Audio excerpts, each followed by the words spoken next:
Bom dia, pessoal do oitavo ano, eu sou seu professor Milton e estou aqui mais uma vez para mais uma aula de português. Pessoal, na última aula eu passei um exercíciozinho para vocês fazerem na página 181, da página 181 até a página 182. Abram o livro de vocês, por favor, e vamos realizar a correção desse exercício.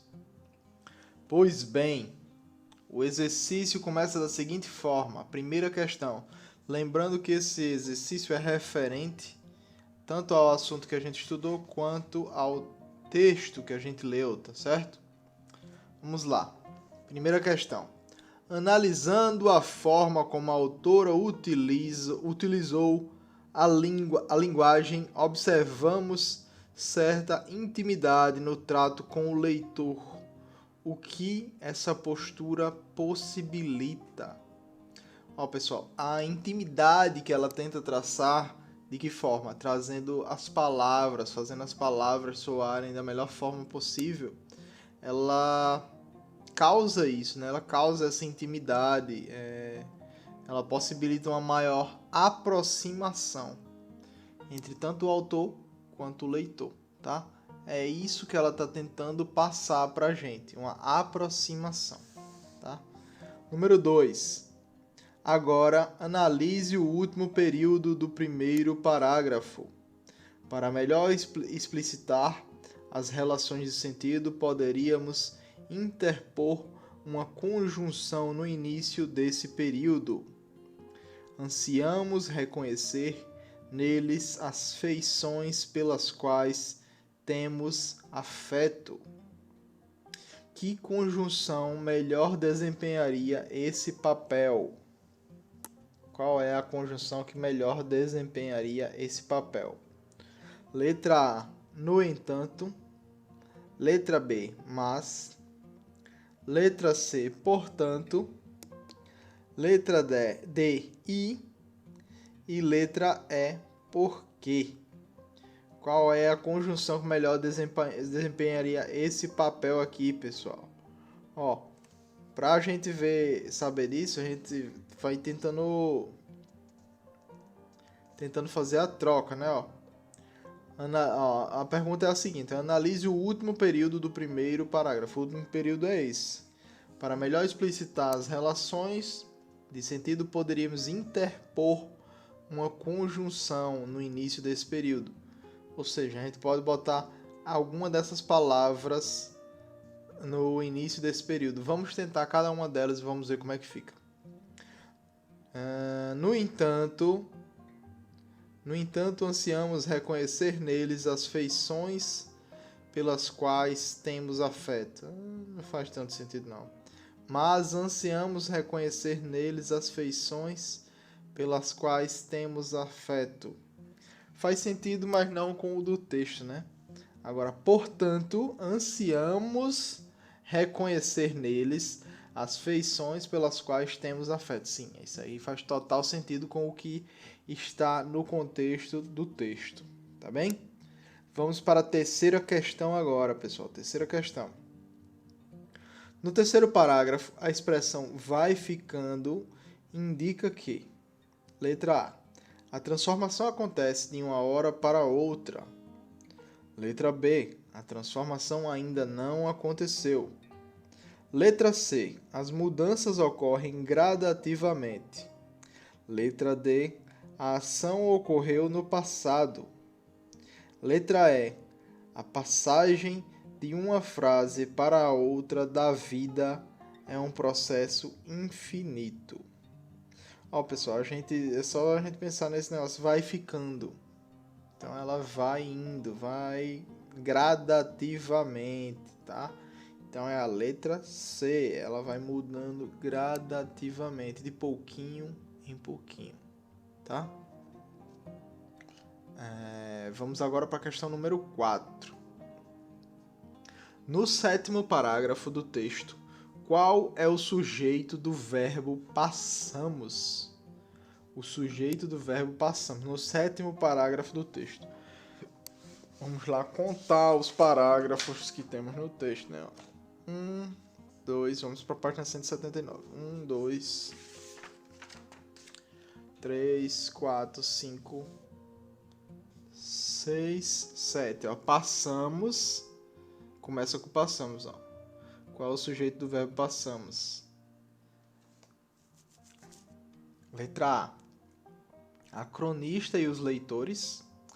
Letra B. Os leitores que são jovens. Letra C. A autora e seus familiares. Letra D. A cronista e as pessoas que ela conhece. Letra E. Pessoas desconhecidas. Pessoal, a cronista aqui, ela está falando em conjunto com a gente. Então, o sujeito aqui é a cronista e os leitores, tá? É ela e a gente que está lendo o texto. Porque ela fala nós, tá? Nós passamos, seria isso, passamos. Quem é que passa? A gente. A gente quer dizer que é eu, vocês e ela. Na quinta questão aqui. No quarto parágrafo, a palavra casualmente poderia ser substituída sem mudança de sentido por... Letra A, de repente. Letra B, por acaso. Letra C, rapidamente. Letra D, propositalmente. Letra E, preocupadamente. Qual seria aqui, pessoal? Tá? Substituir, lembrando que é substituir. A palavra casualmente. Qual é a única palavra aqui que parece com casualmente? Acaso, né? Acaso. Então é essa, letra B, por acaso. Por acaso.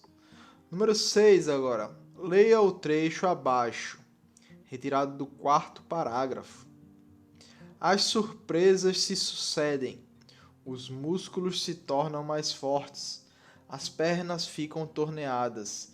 Impossível não reparar. Quantas orações há nesse período? Lembra como é que eu falei que a gente conta a quantidade de orações que tem num período, conta a quantidade de verbo, tá? Então aqui, né, nessa leitura a gente tem o quê? As surpresas se sucedem.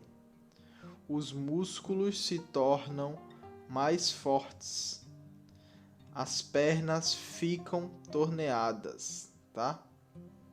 Impossível não reparar.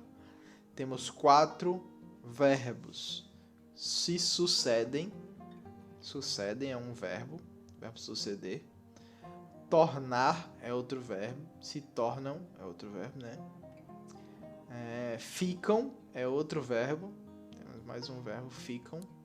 E por último a gente tem não reparar. Reparar é outro verbo. 4. Temos 4 orações, tá? 4 orações nós temos nesse período. Letra B. Essas orações se apresentam dependentes umas das outras? Não. Cada uma delas tem sujeito, predicado e objeto. Todas elas estão completas. Como se classifica esse período? Esse período aqui, né? É um período composto por coordenação. Por quê? Porque elas são independentes. Elas não dependem uma das outras. Eu falei antes que quando uma oração não depende da outra sintaticamente, ela é coordenada e não subordinada. Tá bem? Número 7. Considerando a linguagem empregada no texto, analise as afirmações. 1. A autora buscou se expressar de maneira espontânea, como se conversasse com o leitor. 2. A autora procurou elevar a linguagem, utilizando palavras complicadas para dificultar a leitura. 3. Como é muito simples, a linguagem empregada pela autora empobreceu o texto. 4. A autora quis prender a atenção do seu leitor justamente pela forma de escrever, muito clara, simples e direta. 5. A linguagem empregada está inadequada à situação comunicativa. Ó, pessoal, de verdadeiro aqui a gente tem o quê? A gente tem a 4, a autora quis prender a atenção do seu leitor, blá blá blá. E temos a primeira, a autora buscou se expressar de maneira espontânea, como se conversasse com o leitor. A gente sente isso enquanto a gente lê, tá? Então, a correta aqui é a letra C, o 1 e o 4. Número 8 agora. Em relação aos verbos empregados no texto, podemos afirmar que a flexão na primeira pessoa do plural,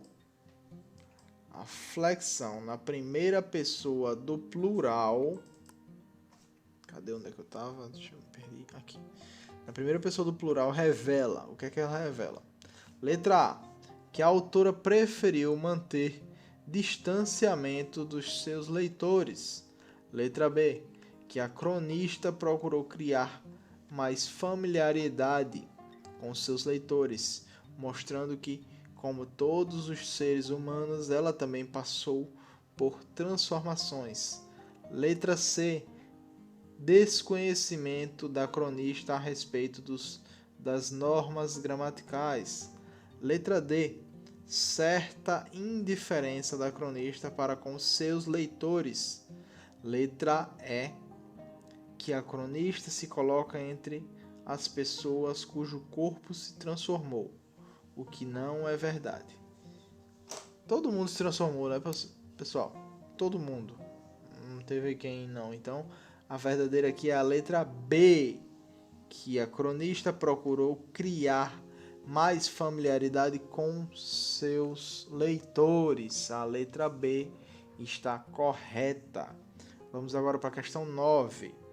No último parágrafo da sua crônica, a autora defende que nosso corpo é um texto no qual se inscreve a nossa história e a forma na qual se insinua a nossa individualidade. Discuta com seus colegas o que ela quis dizer com esta comparação corpo-texto. Ó, pessoal, aqui a resposta é pessoal, até porque não tem como vocês discutirem com os colegas em sala de aula. Vocês podem fazer isso pelo WhatsApp ou da forma que vocês acharem melhor, mas isso aí é com vocês. Número 10. Ainda em relação ao último parágrafo do texto, analise as afirmações. Número 1. A vida nova a que a autora se refere é a adolescência, com a expressão sem currículo. A cronista quis dizer que, ao deixar a adolescência e ingressar na vida adulta, temos experiências importantes. Número 3. Na vida adulta, o corpo passa a ter menor importância como imagem mostrada aos outros. Letra A, 1 apenas. Letra B, 2 apenas. Letra C, 3 apenas. Letra D, 1 e 2. Letra E, 1 e 3. Ó, pessoal, a verdadeira aqui é a 1 e a 3. Ó, a vida nova que a autora se refere é a adolescência. E na vida adulta o corpo passa a ter menor importância como imagem. Logo, é a letra E. O certo é a letra E, tá bem?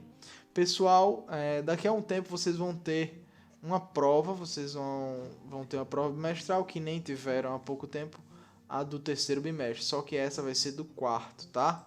Eu vou dar uma revisão em alguns assuntos que a gente passou durante os bimestres passados que eu achei interessante e eu quero revisar eles.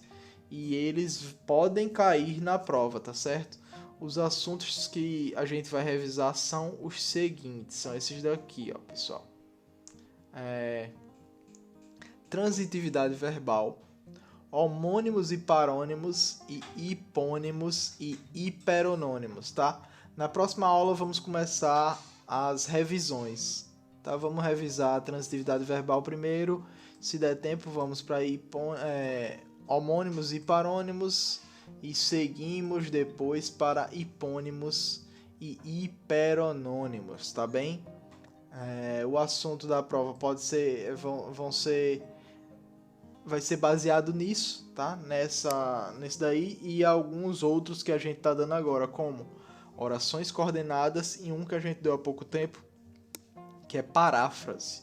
Então, para a prova bimestral, o legal é vocês estudarem a fundo esses 4 assuntos: orações coordenadas, paráfrase, transitividade verbal e homônimos e parônimos, além de hipônimos e hiperonônimos, tá bem?